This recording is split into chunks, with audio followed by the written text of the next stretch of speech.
All right, sports fans, how's everybody out there doing? William Martin coming at you one more time here on YouTube with another edition of the 300 Pounds of Sports Knowledge podcast. Now, it turns out that Donovan Mitchell is heading east, but it's not as far east as most of us expected. Today, the Utah Jazz sent the All Star guard to the Cleveland Cavaliers in exchange for three unprotected first round picks, a couple of players, which include Lauri Markkanen and Colin Sexton, as well as the ability to swap picks with Cleveland in the 2 years where they don't have the Cavs first round pick outright over the next 5 years.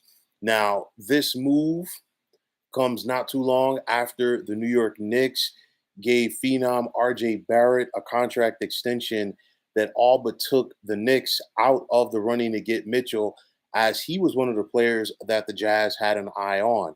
Now, I said it before, and I'll continue to say it. Jazz are in complete rebuild mode right now. Danny Ainge is in the middle of stockpiling picks. We saw how many picks that he received from the Minnesota Timberwolves, sending all-star center Rudy Gobert there. And now you get more picks for sending Donovan Mitchell to the Cleveland Cavaliers. And again, like I talked about it before, if you're Utah, are you going to be a mediocre, expensive team or a inexpensive, mediocre team? And I mean, listen, at the end of the day, with Mitchell and Gobert, the Jazz, they had the ability to get to the second round of the playoffs, nothing more. They were never going to make a deep championship run due to the way that they were structured. So now you know what? It's all about starting over and seeing what you can potentially do. Now, the Knicks, you have to ask yourselves, will they regret not giving up what they needed to give up to get Donovan Mitchell? You look at it, Donovan Mitchell is a star player that wanted to play for the Knicks. And, he talked about it a lot. And it's a situation where, you know what, it just didn't work out between Utah and New York getting a deal done. And, to the Knicks' credit, they didn't want to give up some of their young pieces. At the end of the day, the Knicks, they're an interesting team because they need star power. And yes, they did take a step back this past season after making the playoffs in the previous year. But they've gone out and they've spent money. In my opinion, they've spent money on the wrong people. And at the end of the day, I think Mitchell would have been a guy that would have at least ignited this fan base. Not saying that bringing Donovan Mitchell to the Knicks would have made them a championship caliber team. No, because the Eastern Conference is continuing to get deeper and better. So the Knicks would have been a playoff team, but honestly, at the end of the day, I'm not sure how much better that they would have been had they have gotten Donovan Mitchell. So going forward for the Knicks, they have to see what they can do. They just went out there and gave Jalen Brunson a ton of money in free agency. You just re-upped with RJ Barrett. You also have Julius Randle under contract and several other players as well, as the Knicks look to get back to the playoffs for the upcoming season. But looking ahead for the Cleveland Cavaliers, you have yourselves a solid core, as you're going to put Mitchell with the likes of Darius Garland, Jared Allen, who made the All-Star game last year for the first time, Evan Mobley, just to name a few.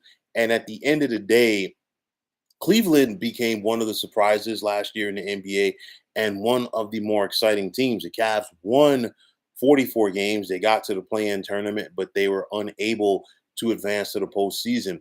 Now you have a very talented and deep team if you're Cleveland. And with Mitchell as your centerpiece, you want to try to find a way to see if you could take that next step as a franchise, as a team. Can you get to that top 8? Can you get to that top 6 teams in the Eastern Conference? You think about the Miamis of the world, Boston, Philly, Milwaukee, Brooklyn, Chicago, Toronto. Those are the teams that you have to find a way to ascend in front of and beat in head-to-head matchups if you're going to take that next step, if you're the Cleveland Cavaliers.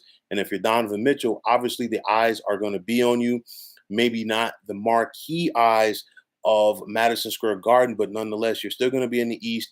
A lot of primetime games, people are going to be talking about you going up against other star players of your caliber. So I look at it like this, is Mitchell going to be happy being in Cleveland? We'll have to wait and see.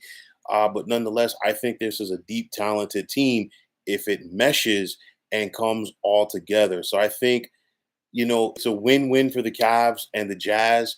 The Cavs got themselves another quality player as they're looking to become a consistent playoff team and also get back into that championship race. They still have plenty of work ahead of them if they're going to do that. And for the Utah Jazz, it's a scenario where, hey, you know what?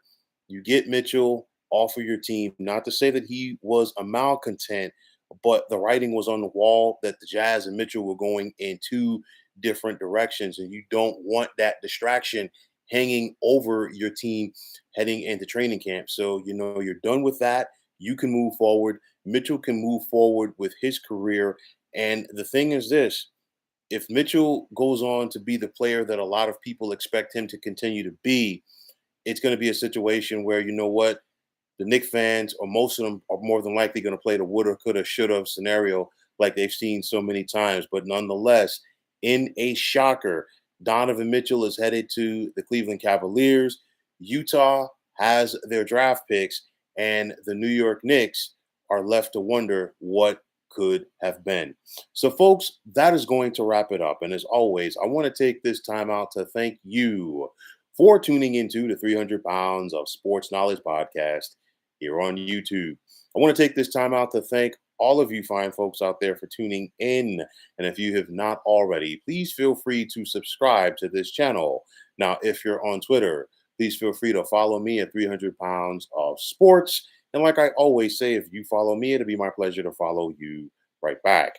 There's also the sports discussion group on Facebook at the Sports Depot 365.